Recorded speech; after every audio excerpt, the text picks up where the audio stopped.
আচ্ছা, এই protein protein বলে বারবার যে শব্দটা উচ্চারণ করছি, অ্যাকচুয়ালি সেটা হলো এ চেইন অফ অ্যামাইনো অ্যাসিডস। এখন অ্যামাইনো অ্যাসিডটা কি? অ্যামাইনো অ্যাসিড হচ্ছে স্মলেস্ট মলিকুলার কম্পোনেন্টস যা প্রোটিন ফর্মেশন করে। এগুলোই মূলত কার্বন, হাইড্রোজেন, অক্সিজেন আর নাইট্রোজেন দ্বারা গঠিত।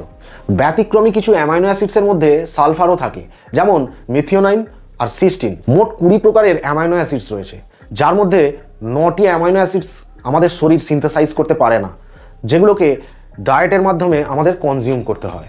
সেই কারণে এই 9টি অ্যামাইনো অ্যাসিডসকে এসেনশিয়াল অ্যামাইনো অ্যাসিডস বলা হয়। সেগুলো হলো lysine, leucine, isoleucine, methionine, threonine, phenylalanine, tryptophan, valine and histidine. আর বাকিগুলো নন এসেনশিয়াল, মানে এগুলো আমাদের শরীর নিজে থেকে প্রডিউস করতে পারে।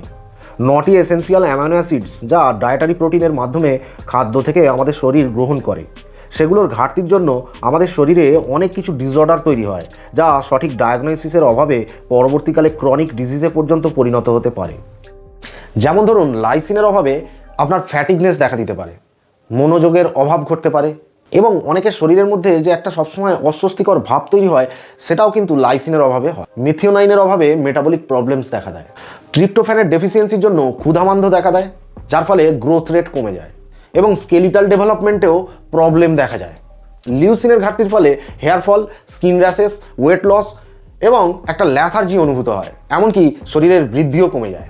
এবারে চলুন দেখে নিই এই এসেনশিয়াল অ্যামাইনো অ্যাসিডস কোথায় পাওয়া যায়, কারণ এগুলো তো আমাদের শরীরের বাইরে থেকেই খাদ্যের মাধ্যমে ইনটেক করতে হবে, তাই না?